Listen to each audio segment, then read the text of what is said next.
Chapter 8 the law of self sabotage, आत्मविनाश का नियम।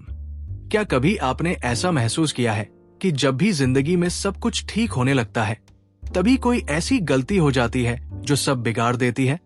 ये होता है सेल्फ सैबोटेज, यानी अपनी ही सफलता को खुद से नष्ट करना। रॉबर्ट ग्रीन कहते हैं कि ये हमारे अंदर छिपे हुए डर, अपराध बोध और आत्मसंदेह से आता है।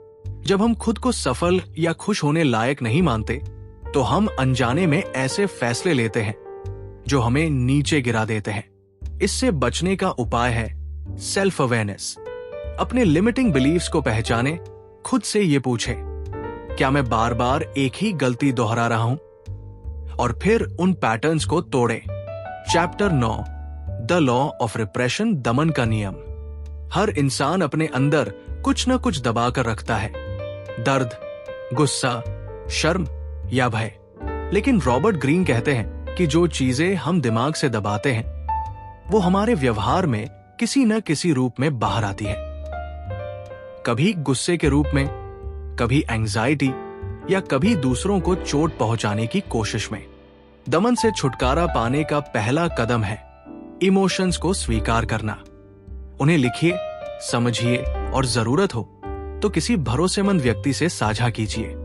जो छुपा है वही सबसे ज्यादा ताकतवर होता है। Chapter 10 the law of enlistment, उपयोग करने का नियम। इस नियम का मूल मंत्र है लोगों को अपने उद्देश्य के लिए कैसे प्रेरित करें। रॉबर्ट ग्रीन बताते हैं कि अगर आप चाहते हैं कि लोग आपकी बात माने या आपका साथ दे, तो केवल आदेश देना काम नहीं करता। लोग तब जुड़ते हैं जब उन्हें लगता है कि वे किसी बड़े उद्देश्य का हिस्सा है। इसीलिए महान लीडर अपने फॉलोअर्स को सिर्फ काम नहीं देते, बल्कि एक पर्पस भी देते हैं। अपने शब्दों में प्रेरणा भरें और सामने वाले की जरूरतों को ध्यान में रखें। यही इस नियम की कला है। Chapter 11 the law of grandiosity, अहंकार का नियम। जब इंसान को सफलता मिलती है तो एक खतरा होता है, ग्रैंडियोसिटी यानी मैं कुछ भी कर सकता हूं वाली सोच। ये लॉजिक की जगह ईगो से चलने लगते हैं। रॉबर्ट ग्रीन चेतावनी देते हैं कि ये सोच आपको अंधा कर देती है। कई सफल लोग इसी सोच की वजह से नीचे गिर गए। उन्होंने खतरे को नजरअंदाज किया, टीम की राय को महत्व नहीं दिया और खुद को भगवान समझ बैठे। इससे बचने का एकमात्र तरीका है रियलिटी चेक्स और ह्यूमिलिटी। सफलता मिलने पर भी जमीन से जुड़े रहें। Chapter 12 the law of gender rigidity, लिंग शक्ति का नियम। ये नियम बताता है कि हर इंसान में पुरुष और स्त्री दोनों के गुण होते हैं।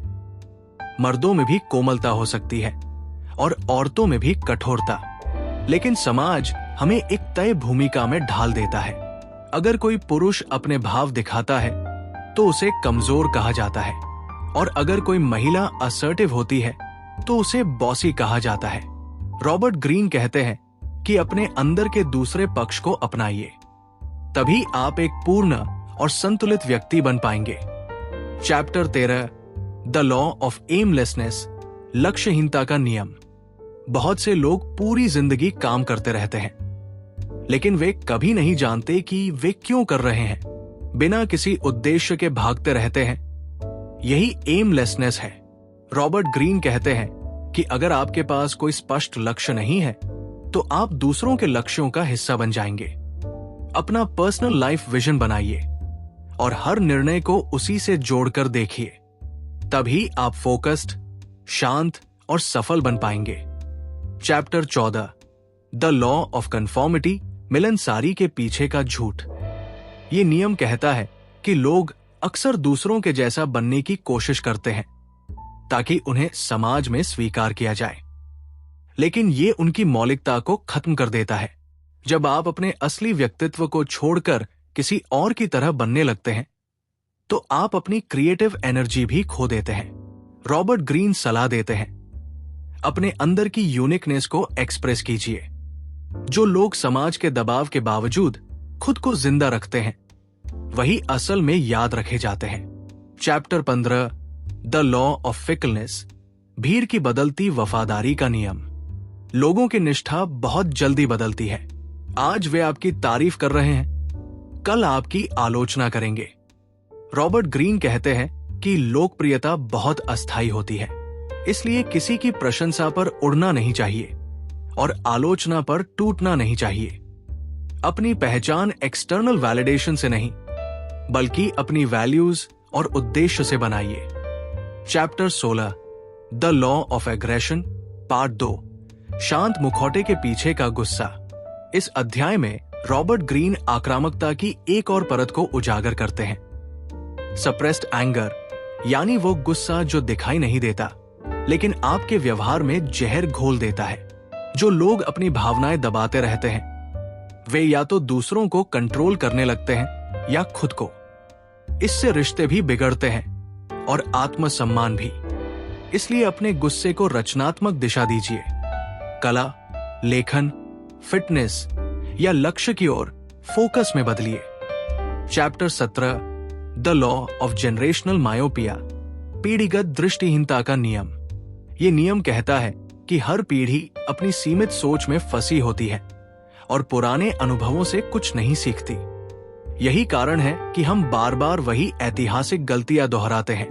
रॉबर्ट ग्रीन कहते हैं कि अगर हम खुद को एक बड़ी समय रेखा का हिस्सा मान ले, अतीत, वर्तमान और भविष्य, तो हम ज्यादा समझदार, दूरदर्शी और सतर्क बन सकते हैं। इतिहास को पढ़ो, उससे सीखो और अपनी सोच को सिर्फ आज की नहीं, आने वाले समय की दिशा में मोड़ो। Chapter 18 the law of death acceptance मृत्यु की स्वीकृति का नियम अंतिम अध्याय। ये किताब की अंतिम लेकिन सबसे गहरी सीख है, मृत्यु को स्वीकार करना। रॉबर्ट ग्रीन बताते हैं कि ज्यादातर लोग मृत्यु से बचते हैं, लेकिन मृत्यु की याद ही जीवन को गहराई देती है। जब आप हर दिन को ऐसे जीने लगते हैं जैसे वो आखिरी हो सकता है, तब आप छोटे छोटे झगड़े, अहंकार और लोभ से ऊपर उठने लगते हैं। मृत्यु की स्वीकृति हमें सिखाती है कि वक्त सीमित है, इसलिए अपने लक्ष्यों, रिश्तों और योगदान पर फोकस करो। दोस्तों, अगर आपको ये समरी पसंद आई हो तो इस वीडियो को लाइक कीजिए, शेयर कीजिए और माइंडसेट मास्टरी को जरूर सब्सक्राइब कीजिए। ये चैनल आपके मानसिक विकास, आत्मबोध और लाइफ पावर को बढ़ाने के लिए बना है। दूसरों को समझना ताकत है, लेकिन खुद को समझना परम शक्ति है। Robert Greene. धन्यवाद।